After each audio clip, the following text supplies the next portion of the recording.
com mais um vídeo e dessa vez, galera, voltamos para falar de Umbrella Academy. Sim, vamos falar dessa série que vou ser sincero, essa segunda temporada foi uma coisa assim um pouco surpreendente em relação à questão da viagem no tempo e acabou nos revelando que não é só o Barry que atrapalha a linha do tempo, né? Que caga a linha do tempo. A gente tem o número 5 que faz esse grande papel. Cara, eu gostei demais de Umbrella Academy dessa segunda temporada. Eu tinha gostado da primeira temporada, gostei dessa segunda e eu quero saber a sua opinião. Já deixa aqui embaixo nos comentários o que você achou dessa segunda temporada da série e o que você tá esperando para a terceira temporada, porque na minha opinião vai ser bem empolgante, viu? Mas vamos embora. Assim, ó, basicamente a gente tem aí alguns elementos que nos fazem questionar algumas coisas que aconteceram na primeira temporada. Primeiro elemento, quando o 5 encontra o 5 mais velho e o Space Boy tá com ele, né?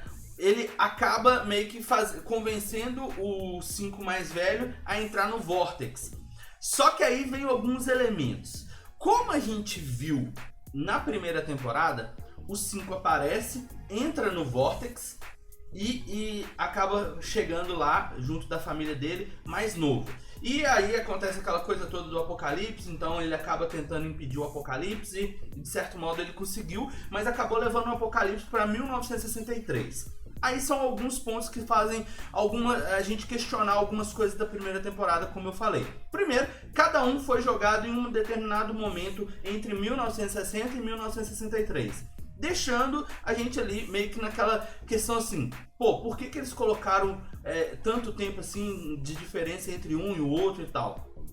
Porém, nós vimos que diversos elementos fizeram ali com que o Luther trabalhasse para pessoas que estivessem ligadas ao assassinato do Kennedy, o Diego ficasse tentando meio que impedir o assassinato do Kennedy antes de acontecer, a Rumor trabalhando lá meio que, podemos dizer assim, com um movimento contra as atitudes contra os negros, né? Então a gente vê cada um tendo uma participação muito importante. A Vânia indo para um outro ponto, aonde que assim, se a gente fosse parar para olhar, não teria nada a ver com o que aconteceu na temporada como um todo. Porém, depois a gente acaba percebendo que tem tudo a ver com a temporada como um todo, saca? Então, tipo assim, eu gostei desse elemento deles viajando no tempo e a forma com que eles trabalharam a questão da primeira temporada. Por quê? Os acontecimentos que fizeram os 5 ir para o passado podem ter sido os mesmos acontecimentos que a gente viu. Não sei se você se lembra na primeira temporada quando o 5 apareceu e tal.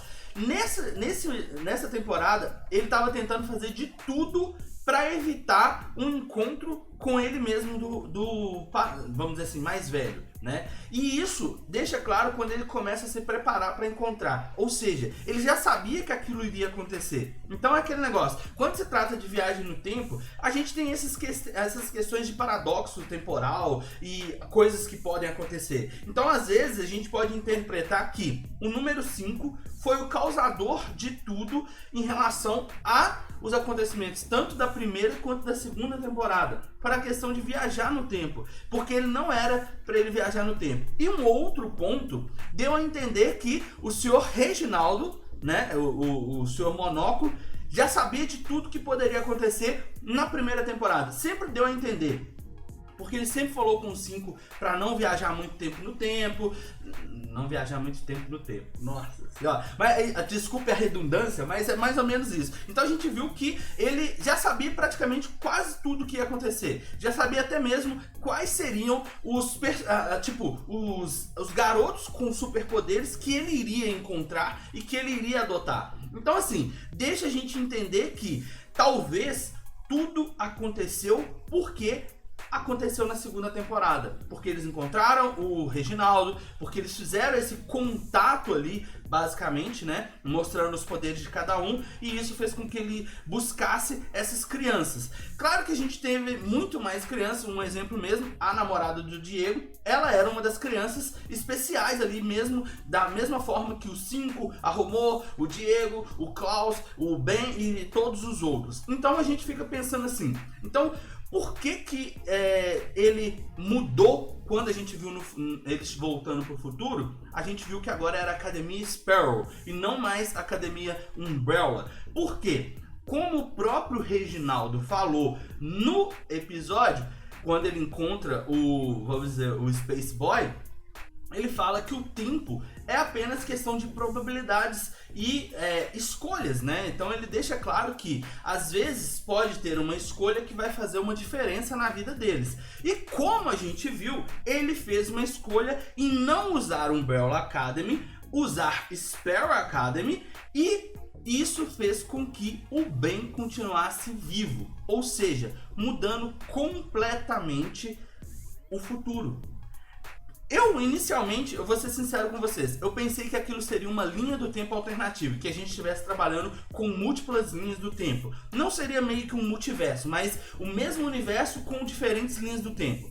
Só que, tendo esse elemento em evidência, a gente começa a pensar, porque a fala do Reginaldo foi exatamente essa, sobre a questão de que eles poderiam fazer escolhas diferentes e ter resultados diferentes. Então, como ele escolheu usar a Academia Sparrow, ele teve um resultado diferente, ou seja, onde o Ben não morreu e aonde ele não morreu, e todos os filhos ainda faziam parte da academia. E também ele fez escolhas de filhos diferentes, porque a gente vê, se eu não me engano, 2 filhos que são completamente diferentes, pelo menos a silhueta deles são diferentes dos outros membros da Umbrella Academy.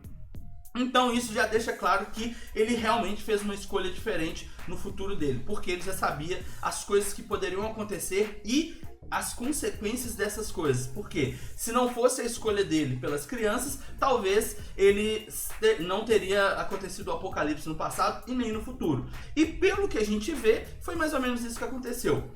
Não foi apagado da existência os jovens, porque tecnicamente eles já existiam. E a consequência deles terem revelado no passado e tudo mais, gerou uma nova linha do tempo, aonde a Academia Sparrow pode ser a academia de super-heróis. E agora eles vão ter que talvez enfrentar os seus outros irmãos, porque como o próprio Reginaldo falou e como o próprio Cinco falou, existiam diversas crianças. O Reginaldo escolheu 7. Então sim, temos a possibilidade de inúmeras outras crianças superpoderosas. E isso já buga a cabeça da gente. Eu curti essa segunda temporada e agora eu tô naquela expectativa violenta para essa terceira temporada. Que, cara, eu acredito que vai ser muito foda. Assim, a gente teve diversos elementos, mostrou o tanto que o 5 é violento. Uma das coisas que eu acho interessante é que, assim, apesar de não ter retratado na série, o número 5, ele não só tem o poder de viagem no tempo. Ele foi modificado geneticamente, onde ele tem DNA de diversos assassinos ao longo dos anos, e por isso que ele é tão habilidoso em matar, podemos colocar assim. Então, assim, nos quadrinhos tem essa visão, e ali a gente meio que viu essa visão do 5 mais assassino, quando ele vai lá e mata toda a diretoria da Agência do Tempo. Então, assim, tecnicamente eles não exemplificaram que ele foi modificado com DNA, mas colocaram ali um elemento muito clássico dos quadrinhos. Outro ponto é a questão da Vanya, que é a Violino Branco. Ela também tem aquela capacidade ali meio explosiva e acabou dando poderes para uma criança. Então, assim, provavelmente na segunda temporada nós vamos lidar, na terceira temporada nós vamos lidar com o fato daquela criança ter poderes, né? E o fato também da nova Academia Sparrow. Pelo menos é o que eu acho. Comenta aqui embaixo o que você achou dessa temporada e o que você está esperando aí para, vamos dizer, essa terceira temporada de Umbrella Academy. E bora para o salve. Aí, ó, Bruno, mais um salve para você, meu amigo. E o salve para o Flávio Andrônigo, um salve para o Fênix, um salve para o Gui Córdova e um salve para o Carlos César. Muito obrigado a todos que assistiram até aqui, que deixaram o seu like, que compartilharam o vídeo. Vocês sabem que isso ajuda demais no crescimento do canal. Nos vemos no próximo vídeo. Tchau!